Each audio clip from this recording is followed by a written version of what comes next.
अस्सलामुअलैकुम। ये है गुरु मंदिर और यहाँ से हम जाएंगे नुमाइश चौरंगी। देखते हैं आज इफ्तारी में क्या क्या हो रहा है। ये कायदे आज़म का मज़ार है। यहाँ से हम गुजरेंगे सीधा और चलते हैं नुमाइश चौरंगी की इफ्तारी देखने। सामने जो लाइटें नज़र आ रही हैं यहीं से स्टार्ट हो जाता है जेडीसी का दस्तरखान। और ये शहरी तो सबको पता है, इनकी बहुत मशहूर है, लेकिन इफ्तारी में यहाँ क्या हो रहा है चलें चल कर देखते हैं। मैंने ये ब्लॉग बनाया है, इसके अंदर पूरे शहर का कवर किया है। इसके बाद हम आपको MESO की भी इफ्तारी दिखाएंगे, तो वीडियो पूरी देखते रहिएगा।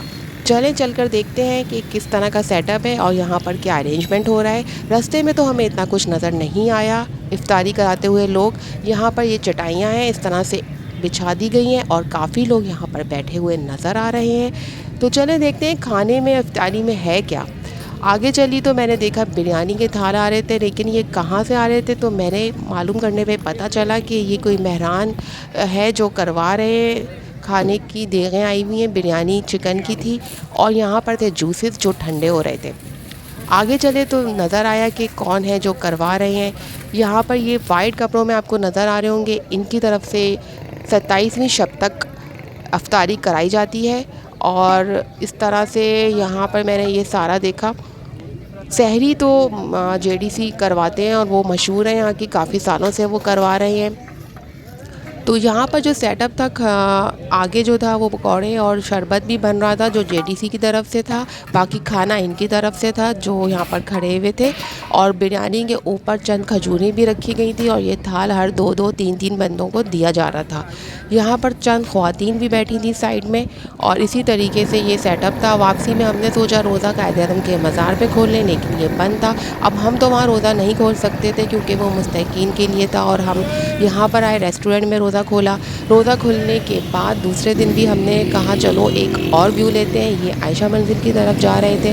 रास्ते में यहाँ पर दस्तरखान काफ़ी बिछी हुई चटाइयाँ और दरियाँ नज़र आईं जहाँ पर देगें भी थी बिरयानी की।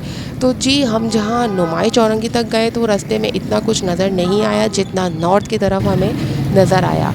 ये सेटअप और यहाँ पर ठंडे कूलर भी थे शरबत के और देगें दूसरी तरफ भी नज़र आईं। 4 से 6 जगहों पे हमें ये टेबलें भी नज़र आईं लगी हुई और बिरयानी की 2 से 3 जगहों पे इस तरह का सेटअप भी नज़र आया।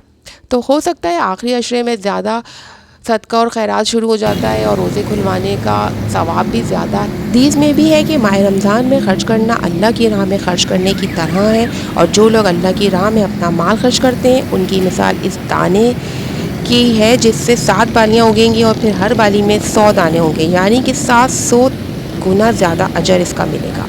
इसी तरह से हम आगे चलते गए और बहुत सारी चीज़ें हमें नज़र आईं जो लोग अपनी रोज़े खुलवाने के लिए कर रहे थे। कोई फ्रूट दे रहे थे, कोई बिरयानी, कोई शरबत और इस तरह टेबल्स पे जो इफ्तारी लगाई हुई थी वो प्लेट के अंदर भी काफ़ी ऐसी चीज़ें थीं जिससे एक आदमी का पेट पूरा भर सकता है। जिसके अंदर मैं आपको दिखाऊं करीब से तो फल, एक समोसा, खजूर और इस तरह से देखें आप देख सकते हैं।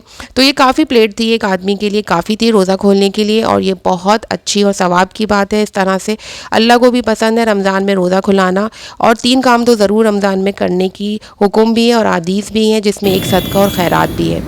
आगे के स्टॉल में यहाँ ऑल पर्स के कॉटन थे और डब्बों से खोलकर दूध बनाया जा रहा था, शरबत, रूह-अफ़ज़ा का यहाँ पर भी रश था और लोग लेके जा रहे थे पार्सल। इससे आगे चले हम तो एक और हमें नज़र आया देखों का, यहाँ पर बुलाया जा रहा था खाने के लिए और यहाँ शादी हॉल्स भी थे। आयशा मंजिल से जाते हुए का रास्ता है ये सारा और यहाँ पर काफ़ी इफ्तार पार्टीज़ भी हो रही थी। चलें अब जहाँ पर मैं आपको दिखाती हूँ MESO की सबसे बड़ी इफ्तार आम जो यहाँ पर पहली रमज़ान से शुरू हो गई है। अगर देखा जाए तो आप JDC की सहरी मशहूर है, इसी तरीके से MESO की यहाँ पर इफ्तारी भी मशहूर है। चंद सालों से यानी कि 6-7 साल से यहाँ पर करवा रहे हैं आयशा मंजिल पर और इनकी पूरी ऑर्गेनाइजेशन है जिसका मैं आपको अगर बताऊं तो वो मुर्तज़ीन एजुकेशनल सोशल ऑर्गेनाइजेशन कहलाती है। और यहाँ पर मैंने मालूम किया तो पता चला रोज़ाना एक ही जैसी चीज़ नहीं होती, कभी पिज़्ज़ा भी होता है यहाँ खाने में। और इफ्तारी में 14 इफ्तारी जब थी तो यहाँ पर बारबेक्यू हो रहा था और पिज़्ज़ा, इस तरह की मुख्तलिफ़ सैंडविच और बहुत डिफरेंट चीज़ें होती हैं। आज का मेन्यू में क्या है चलें चलकर देखते हैं। ये इमाम बारगाह है जिसके सामने आयशा मंजिल पे यहाँ पूरा चौक है जहाँ ये अरेंजमेंट किया हुआ है और यहाँ पर 500 से 1000 लोग तकरीबन रोज़ ही होते हैं। चले आए, देखते हैं यहाँ का व्यू और वीडियो पूरी देखिएगा। एंड में मैं यहाँ के वर्कर से भी आपको बताऊँगी कि वो क्या कह रहे हैं इस बारे में। तो चल के सारी देखते हैं किस तरह का यहाँ सेटअप है और ये MESO वाले किस तरह से इफ्तारी करवा रहे हैं। तो जी ये मैंने वीडियो 2 दिन लगा के बनाई है, जिसमें दोनों दिन के रोज़े मेरे बाहर खुले थे, इसलिए इस वीडियो पे लाइक्स तो बनते हैं और बहुत मेहनत से बनाई गई है ताकि आपको पता चल सके कि कराची शहर में इफ्तारी के सेटअप कहाँ कैसे लग रहे हैं। ये तो सबसे बड़ा कराची शहर का सेटअप है और JTC की सहरी का भी सेटअप मैंने आपको दिखाया। तो रास्ते में मुझे ज़्यादा नॉर्थ की तरफ नज़र आए जो खुलवा रहे थे और ये 6 साढ़े 6 बजे का टाइम होता है, पौने 7 तक तो रोज़ा तकरीबन खुल जाता है। तो यहाँ पे मैंने ये सारी चीज़ों को कवर भी किया और टाइम हो गया था, 6:30 बज चुके थे। मुझे यहाँ से जल्दी निकलना था ताकि मैं भी अपना रोज़ा खोल सकूँ, लेकिन मैं घर नहीं पहुँच सकी और मैंने कहाँ खोला रोज़ा वो भी मैं आपको दिखाऊँगी। ये आप देख सकते हैं सामने यहाँ से आ रहा है खाना और इस खाने में क्या है चलकर देखते हैं। यहाँ पर शरबत भी बन रहा था और यहाँ सारा सेटअप था, पानी की बोतलें भी थी ठंडी जो यहाँ के वर्कर्स रख रहे थे। यहाँ थी बिरयानी, गरम बिरयानी बहुत अच्छी लग रही थी और देखने में भी बहुत मज़े की लग रही थी। लेकिन चूँकि रोज़ा था और हमें नहीं खाना था ये, क्योंकि हम मुस्तहिकीन में नहीं हैं और हम खिलाने वालों में से। अल्लाह ऐसे ही सबको दे ताकि वो अपने रिस्क बढ़ाते रहें, दूसरों को बांटते रहें और इतनी ही तौफीक हो कि हम भी खिलाएं। तो जी ये वॉलंटियर्स भी यहाँ पर बहुत सारे थे जो काम करने के लिए वैसे ही आ जाते हैं और यहाँ पर लेडीज़ भी थी। ये बिरयानी रख दी है सारी यहाँ पर। आगे चलकर देखते हैं कि किस तरह से लेडीज़ हैं और वो क्या बता रही हैं इस बारे में कि किस तरह वो काम करती हैं। लेडीज़ के डिपार्टमेंट में चलते हैं यहाँ फुटपाथ पे जो बैठी हुई हैं और इनसे भी पूछते हैं कि ये यहाँ पर किस तरह काम करती हैं और कितने लोग आते हैं और क्या कर रही हैं। सामने भी स्टॉल था, यहाँ शरबत बन रहा था। तो काफ़ी बड़ी जगह है ये, सिक्योरिटी भी है यहाँ पर और ये सामने इमाम बारगाह है, इसके सामने ही यहाँ पर ये पूरा लगा हुआ है और ये पहली रमज़ान से ही चल रहा है। मुख्तलिफ़ किस्म के यहाँ पर मेन्यू होते हैं अफ्तारी में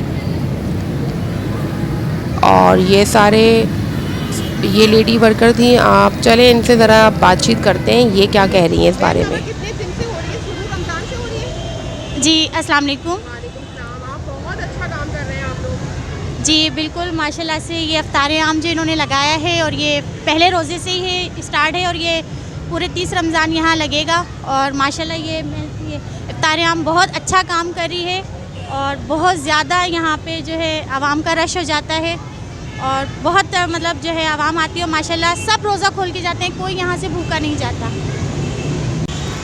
तो जी यहाँ पर हो गए थे काफ़ी टाइम और मुझे निकलना था।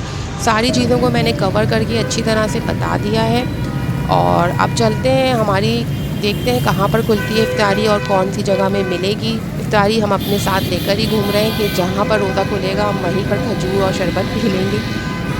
तो मैंने यहाँ पर ये पूरा कवर किया है और उम्मीद है आपको ये वीडियो अच्छी लगी होगी और मुझे ऐसी कमेंट्स में बताइएगा कि आगे आप किस तरह की वीडियो देखना चाहते हैं। जी हमें मिल गया था एक रेस्टोरेंट कराची हलीम, यहाँ पर हम बैठ गए थे अपना रोज़ा खोलने के लिए। ये थी कराची शहर में होने वाली कुछ इफ्तारियाँ। अगली वीडियो तक के लिए अल्लाह हाफ़िज़।